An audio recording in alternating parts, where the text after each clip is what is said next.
Hey everyone. So I've been testing out the new iPhone 15 Pro, the new ProRes 4K log setting, and it is pretty amazing what you can do with this tiny little phone and the quality and everything. The only downside, obviously, is you have to record to a drive. You can do like internal recording, but you get like 45 minutes at 24 frames or something like that. And this is a 256 gigabyte phone. So I don't really want to fill up my phone in 45 minutes. So this is kind of the solution right now is just USB-C to a drive. And you can do like an SD card if you have like an adapter. But I've just been using a 2 terabyte drive. And obviously there needs to be some sort of solution with the drive. I'm sure they'll come out with a case where you can attach this to the back. But what would be really sleek is if they had a case with the storage built in. So that way you just put on the case and you can record. I think that would be amazing. So I'm looking forward to see what they come out with as far as options for that, because obviously this isn't going to work. But yeah, I was just kind of curious to see what it would look like in like an interview setting. I filmed a lot of B-roll and it looks good, but I was just really curious to see what like a talking head interview would look like, and if you could use it, in a pinch or whatnot. Obviously, I wouldn't use it for a paid gig, but if I was doing like a passion project or something, where I just wanted to use my phone, or just to say, it was filmed on a phone, or maybe I'm going to like a really like rural area and I don't want to bring a ton of equipment, then, I could just use like a phone.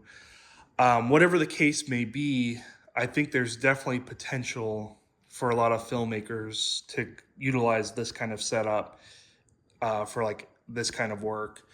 So, yeah, the only thing I don't like is the Blackmagic app. I'm using the Blackmagic app to record LT instead of ProRes HQ or 444. I think LT is just a little bit smaller on the file sizes. I'll probably run some tests with some of the higher resolutions, but for now I'm just doing LT. But the one thing I don't like is on the preview, everything looks super overexposed, and it is.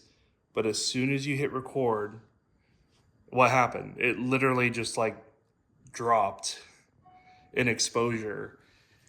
And I don't know what it is. It's like as soon as you hit record, I have everything set, and then, the preview is just not accurate.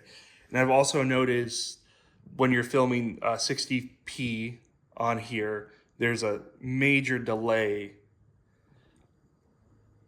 Let me see if I can show you guys. It's just like almost unusable.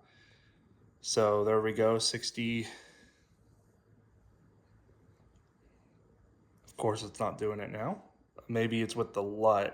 So you can add a LUT on here, but I find it's not accurate at all. So like whatever I'm seeing on the screen, it doesn't look like that on my computer. And look at that delay. It's ridiculous. It's like, and that's only at 60p with the LUT turned on. So Blackmagic, obviously, it's the first edition of this app, and it's going to be really buggy, but I'm hoping they'll be able to fix some of the stuff in firmware updates, which they should be able to.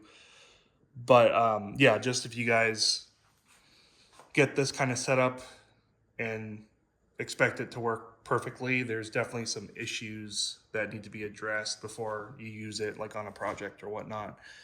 But yeah, the app itself is very powerful. Obviously, with all the different settings you can change. You can even have like a clean HDMI feed. So if you have one of those adapters, one of those dongles that you use for your computer that has a HDMI, you can essentially do that. You can record you can choose the location to which you want to record to. You can add LUTs, like I said. So it's definitely very powerful for like a free app. But the best part is obviously just being able to lock all the settings. You can lock white balance, which is huge. And you can lock your ISO settings and your shutter. All that stuff is super nice being able to do that. And even your focus, you can lock your focus in, which I think is super helpful, especially if you are going to do like a talking head shoot. You can just go ahead and click, and then the autofocus is locked on whatever you select. But yeah, super powerful for a free app. I would definitely recommend it. Even just for normal shooting, I'd probably use it, even if I'm not doing like the ProRes Log. Just being able to lock in some of those features is super nice. So I'll play some of the footage that I was able to capture, and you guys let me know what you think in the comments below. So here's a look at some of the footage. I think it turned out pretty good. I shot everything obviously in log, and then I color graded in Premiere. I used the Alistair Chapman Sony LUT as kind of my base, and then I tweaked it from there. There's still a couple things that I would like to do in the future. I definitely need some sort of variable ND that I can attach to the iPhone. I think that will really help out quite a bit. I'm not really sold on the 77mm lens. I feel like for whatever reason, I could not get that lens to look sharp. It was just very grainy, and like, even though it was overexposed, I just could not get that to look good. I feel like it is lacking a little bit of depth of field on the interviews. Everything just kind of feels like it's in focus, which for certain shots probably wouldn't be a problem, but I definitely like being able to isolate my subject a little bit more than what I can do on this phone. So for that reason, I probably wouldn't use it in this kind of setting, but I still think it is really close. Love the idea of this is now my setup.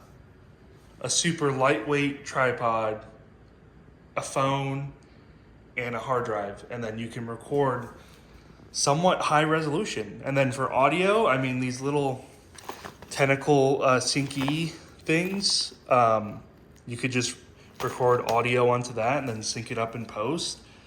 I mean, it's super portable. Like, just the idea of just filming with your iPhone, an audio solution like that. And obviously, you know, I have like a bigger light here, and then a tube light there, but it would be really sleek if you could just fit everything in like a single backpack. I might make a video like that where it's just a single backpack that has the phone, the trackie, the tentacle sync, and maybe I could even fit like a really small tripod in there, and then figure out some sort of lighting solution that will break down really small. But yeah, thanks so much for watching, guys. I look forward to posting more videos here. I got a bunch of shoots coming up, so look forward to posting those, and I'll catch you guys in the next one.